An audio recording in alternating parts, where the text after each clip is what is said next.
नमस्कार दोस्तों, official exam point पर आपका फिर से हार्दिक स्वागत है। और हमने पिछली क्लास में मैथमेटिक्स में आपके संख्याओं के बारे में जाना था कि संख्याएं कितने प्रकार की होती हैं।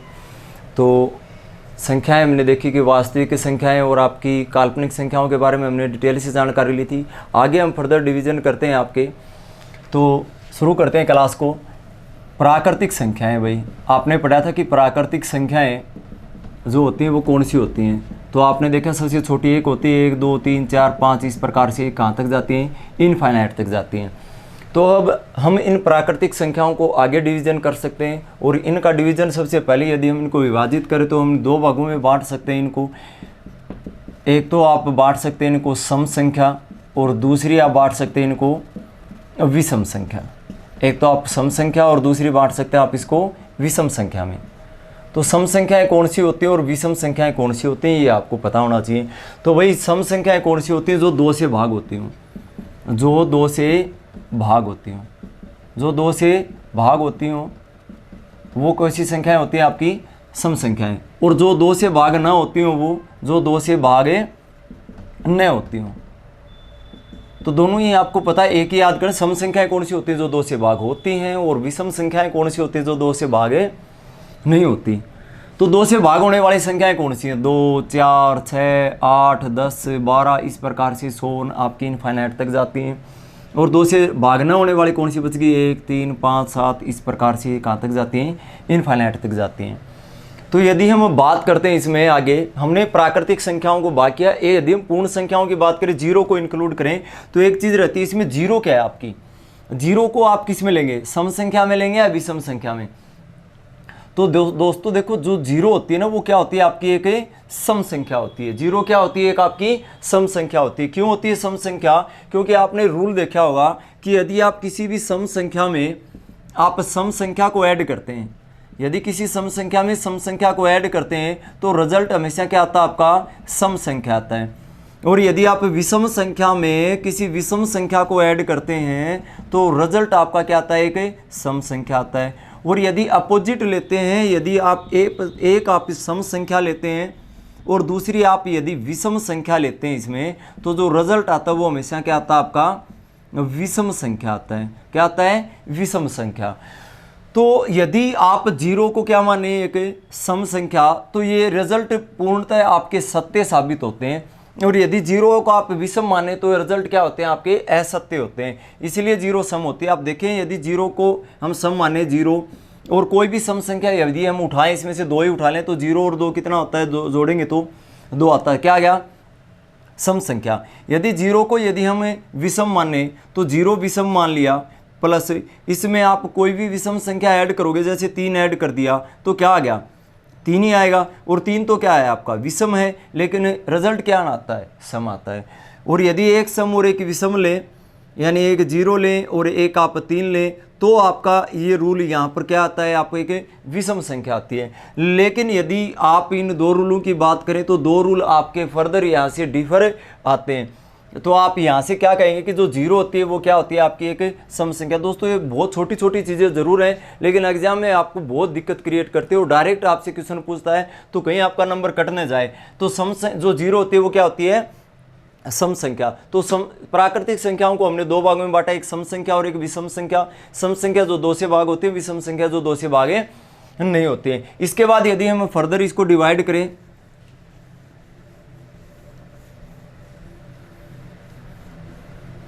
तो प्राकृतिक संख्याओं को हम 2 भागों में बांट सकते हैं। एक आपकी आती है भाज्य संख्या और दूसरी आती है आपकी अभाज्य संख्या। 2 भागों में बांट सकते हैं, एक तो भाज्य संख्याएं और दूसरी अभाज्य संख्याएं। तो भाज्य संख्याएं कौन सी होती हैं, तो बच्चों देखो, जो भाज्य संख्याएं होती हैं वो भाज्य संख्याएं हम उनको कहते हैं जो कम से कम 3 संख्याओं से भाग जाएं, 3 संख्याओं से भाग जाएं। भाज्य संख्याएं वो संख्याएं होती हैं जो कम से कम 3 संख्याओं से भाग जाएं। अब 3 संख्याएं कौन सी होंगी, तो इस डेफिनेशन को हम दूसरे तरीके से भी बता सकते हैं। क्या वो संख्याएं जो एक, आप डिविजिबिलिटी रूल जो विभाजकता का नियम पढ़ेंगे अगली क्लास में, तो आपको पता होगा कि एक का रूल आएगा, और एक का रूल क्या कहता है कि वो सभी संख्या जितनी भी हैं, सभी संख्याएं किससे पूर्णतः भाग होती हैं? एक से पूर्णतः भाग होती हैं। तो वो संख्याएं जो एक व स्वयं को छोड़कर, खुद को छोड़कर, स्वयं को छोड़कर कम से कम किसी एक अन्य संख्या से भाग जाए, किसी एक अन्य संख्या से भाग जाए, वो क्या होती है? आपकी भाज्य संख्याएं कहलाती हैं। जो कम से कम 3 संख्याओं से भाग जाए। दूसरा, यदि हम उसी चीज को लें तो वो संख्याएं जो एक व स्वयं को छोड़कर कम से कम किसी एक अन्य संख्या से क्या हो भाई? आपकी भाग हो, वो क्या होती है? भाज्य संख्याएं। तो आप देखते हैं शुरुआत से एक देखो, एक तो सिर्फ एक से भाग होता है, कहता है कि 3 संख्याओं से भाग जानी चाहिए। दो किससे भाग होता है? एक तो 1 से होता है, एक 2 से होता है, तो ये 2 संख्याओं से भाग गई। 3 भी आपका 1 से होता है और 3 से होता है। 4 आपका 1 से भी जाता है, 2 से भी जाता है और 4 से भी। कितनी संख्याओं से भागी? 3 संख्याओं से। तो आपसे सबसे पहले यहाँ से क्वेश्चन बनता है कि वह छोटी से छोटी भाज्य संख्या कौन सी होती है? छोटी से छोटी भाज्य संख्या कौन सी होती है? तो छोटी से छोटी भाज्य संख्या, छोटी से छोटी यदि भाज्य संख्या की बात करें तो वो क्या होती है? आपकी 4 होती है। और दूसरा यहाँ से क्वेश्चन बनता है कि 1 से 100 तक कितनी भाज्य संख्याएं होती है? 1 से 100 तक कितनी भाज्य संख्याएं होती हैं? तो दोस्तों 1 से 100 तक जो भाज्य संख्याएं होती हैं वो आपकी कितनी होती हैं? 74 होती हैं। 74 आपकी क्या संख्याएं हैं? भाज्य संख्याएं होती हैं। तो भाज्य संख्याओं की बात करें तो कितनी संख्याओं से कम भाग जानी आवश्यक है? 3 संख्याओं से। सबसे छोटी 4 है और 1 से 100 तक भाज्य संख्याएं कितनी है? 74। और यदि हम बात करें अभाज्य संख्याओं की दूसरे, तो अभाज्य संख्याएं कौन सी होती हैं? तो बच्चों देखो, जो अभाज्य संख्याएं हैं तो जो सिर्फ 2 संख्याओं से भाग जाए, जो सिर्फ 2 संख्याओं से भाग जाएं, जो 2 संख्याओं से भाग जाएं, वो संख्याएं क्या कहलाएंगी? आपकी अभाज्य संख्याएं कहलाएंगी। अब 2 संख्याएं कौन सी होंगी? 2 संख्याएं जो सिर्फ 2 संख्याओं से भाग जाएं। एक तो भाई आपको अभी देखा था हमने कि 1 से तो सभी संख्याएं भाग जाती हैं, और एक कोई भी संख्या रहेगी वो खुद से भी भाग जाएगी। तो वो संख्याएं 2 का मतलब है एक व स्वयं से, खुद से भाग जाएं, वो क्या आएंगी? अभाज्य संख्याएं। और अन्य किसी संख्या से वो भागे नहीं जानी चाहिए भाई। अभाज्य संख्याएं वो होंगी जो सिर्फ 2 संख्याओं से भाग जाए, एक तो 1 से और एक खुद से। तो अभाज्य संख्याओं की बात करें तो सबसे छोटी अभाज्य संख्या, सबसे छोटी अभाज्य संख्या कौन सी होगी? तो सबसे छोटी अभाज्य संख्या आप देख रहे होंगे कि एक तो सिर्फ 1 संख्या से भाग जाता है, 1 से भाग जाएगा एक तो, और ये कह रहा है कि 2 संख्याओं से भाग जाना चाहिए, तो 1 नहीं आएगा। 2 भाई 1 से भी जाता और 2 से भी, 2 संख्याओं से भाग जाता और अन्य किसी संख्या से भाग नहीं जाता। तो सबसे छोटी संख्या यदि हम बात करें अभाज्य तो क्या होगी? 2 होगी। और आपको पता होगा 2 एक सम संख्या है, और कोई भी आगे चलकर ऐसी सम संख्या नहीं आएगी जो आपकी सिर्फ 2 संख्याओं से भाग होती हो। तो सबसे छोटी अभाज्य संख्या 2 है, सबसे छोटी सम अभाज्य संख्या पूछे तो भी 2 है, और आपकी एकमात्र सम अभाज्य संख्या पूछे दोस्तों तो वो भी क्या आपकी 2 है, एकमात्र सम अभाज्य संख्या। बात करते हैं आगे, 1 से 100 तक अभाज्य संख्याएं कितनी होती हैं? 1 से 100 तक अभाज्य संख्याएं कितनी होती हैं? तो 1 से 100 तक आपकी जो अभाज्य संख्याओं की है वो होती हैं आपकी 25 आपकी क्या होती है? 1 से 100 तक अभाज्य संख्याएं होती हैं दोस्तों। तो 1 से 100 तक अभाज्य संख्या 25, सबसे छोटी 2। तो आप यहां से देख रहे होंगे कि 25 तो होगी आपकी अभाज्य संख्याएं और 74 होगी आपकी भाज्य संख्याएं। तो टोटल कितनी होगी? टोटल होगी आपकी 99। 74 और 25 आप ऐड करेंगे 99। तो संख्याएं तो हम प्राकृतिक शुरुआत वाली 100 तक लें तो 100 होती हैं। तो क्या होगा, क्या रह गया? तो देखो, न तो एक को हमने इसमें शामिल किया और न एक को हमने अभाज्य में शामिल किया, न भाज्य में न अभाज्य में। इसलिए हम क्या कहेंगे, जो आपका एक है, एक न तो भाज्य है और न अभाज्य है। एक न तो भाज्य संख्या है और न अभाज्य संख्या है भाई, ये आपको याद रखना है। एक न तो भाज्य है न अभाज्य। हाँ, एक विषम संख्या जरूर है कि यहाँ देखो जी, एक क्या हुआ, एक विषम संख्या जरूर है, लेकिन यदि भाज्य और अभाज्य में बांटेंगे तो एक न तो आपकी भाज्य और न आपकी अभाज्य है।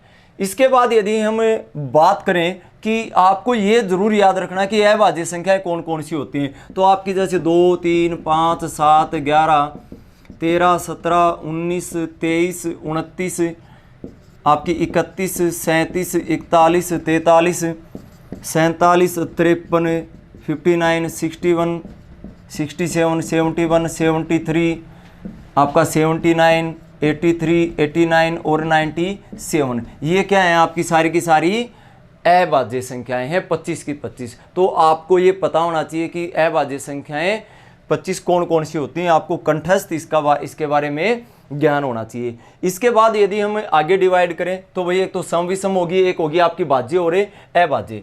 इसके बाद यदि हम बात करें आपकी प्राकृतिक संख्याओं को बांटने की,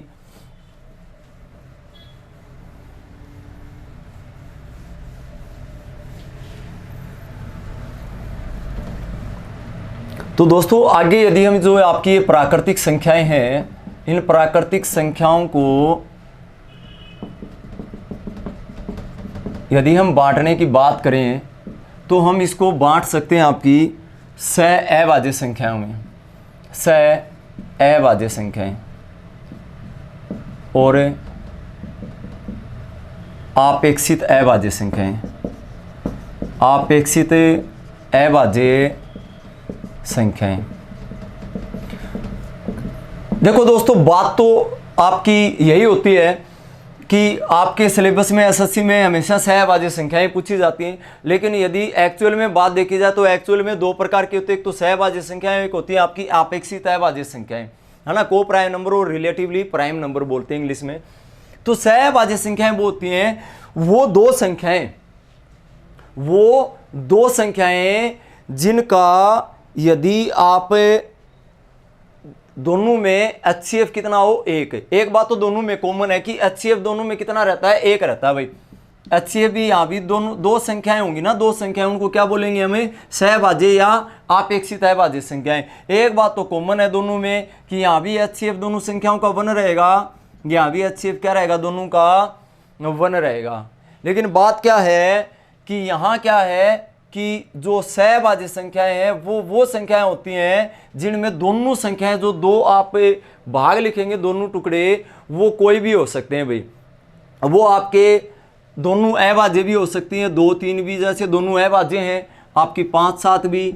और इसके अलावा आपके ये भी हो सकते हैं जैसे 4, 5 हो गया, आपका 4, 9 हो गया, कि 2, 3, 5, 7, 4, 5, 4, 9 सारी हो सकती हैं जिनमें HCF एक हो। दोनों संख्याएं आपकी अभाज्य भी हो सकती हैं और हो सकता है कि दोनों भाज्य हों, लेकिन दोनों यदि लिखे हमें तो उनका HCF कितना हो, 1, तो वो सारी क्या होती हैं, सहभाज्य संख्या। यदि बात करें आपेक्षित अभाज्य संख्याओं की, तो दोस्तों आपेक्षित अभाज्य संख्याएं वो होती हैं जिन दो संख्याएं यदि आप लिखें तो वो केवल और केवल क्या हो, अभाज्य हो, क्या हो, अभाज्य। ये आपकी 2 और 3 लिख दिया, ये क्या है आपकी, इसको आप सहभाज्य भी कह सकते हैं, इसको आप आपेक्षित अभाज्य भी कह सकते हैं। लेकिन दोस्तों जैसे 4 और 9 हैं, ये सिर्फ आपकी सहभाज्य, इसको आप आपेक्षित अभाज्य नहीं कह सकते, क्योंकि यहाँ जो दो संख्या लिखी जाएंगी दोनों की दोनों कैसी होंगी, आपकी अभाज्य होंगी। तो ये ध्यान रखना आपको, यदि कभी पूछ ले।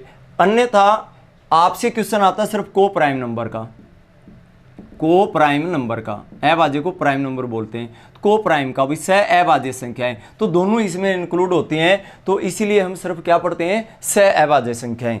तो ये आपको ध्यान रखना है। यदि ये याद ना रहे तो आपको इतना याद रखना है, जिनका HCF 1 हो वो सारी संख्याएं क्या होती है, आपकी सह-अभाज्य संख्याएं होती हैं। इसके बाद एक लास्ट पॉइंट इसका आपसे पूछता है परफेक्ट नंबर, पूर्ण संख्याएं कौन सी होती हैं भाई, पूर्ण संख्याएं, पूर्ण संख्याएं कौन सी होती हैं,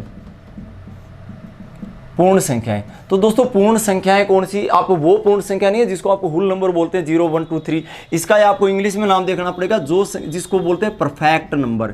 क्या बोलते हैं जिसको, परफेक्ट नंबर। परफेक्ट नंबर कौन से होते हैं, तो परफेक्ट नंबर आपके जैसे 6, 28, 496, 8228, 8228, ये 4 ही संख्याएं अभी तक मैथमेटिक्स में खोजी गई हैं, जो आपकी क्या हैं, परफेक्ट नंबर हैं आपके, जिसको हम पूर्ण संख्या कहते हैं। क्या होती हैं?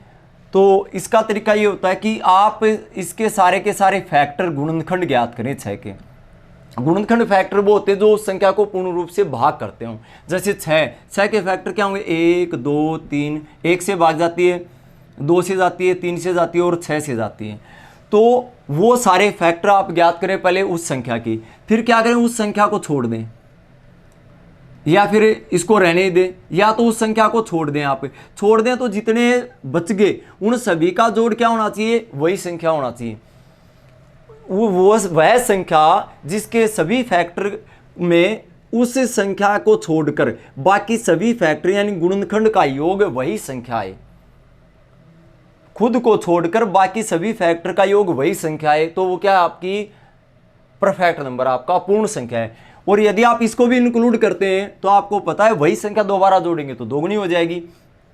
यदि किसी संख्या के सभी फैक्टर को जोड़ दिया जाए, उनका योग कर दिया जाए, जैसे 6 और 3 9 और 2 11 और 1 12, तो जो योग आएगा वो संख्या से क्या आए? 2 गुना आए, वो क्या कहलाएगी? आपकी परफेक्ट नंबर। जैसे 6 28 के आप देखें, 1 से जाती है आपकी, 2 से जाती है, 4 से जाता है, 7 से, 14 से और 28 से। यदि आप इन सभी को जोड़ें तो जोड़ोगे तो 28 14 42, 42 7 49, 49 से 53, 53 और 2 55 और 1 56, जोड़ के आ गया, इसका दुगुना आ गया। तो वही संख्या है जिसका सभी फैक्टर का योग दुगुना है, वो सारी क्या कहलाती है? आपकी परफेक्ट नंबर कहलाती हैं। तो आपको ये ध्यान रखना, 4 बातें आपसे क्वेश्चन इस प्रकार से आएगा, निम्नलिखित में से कौन सा एक परफेक्ट नंबर है या नहीं है। तो आपको 4 याद रखने, 6 28 496 8228 बस।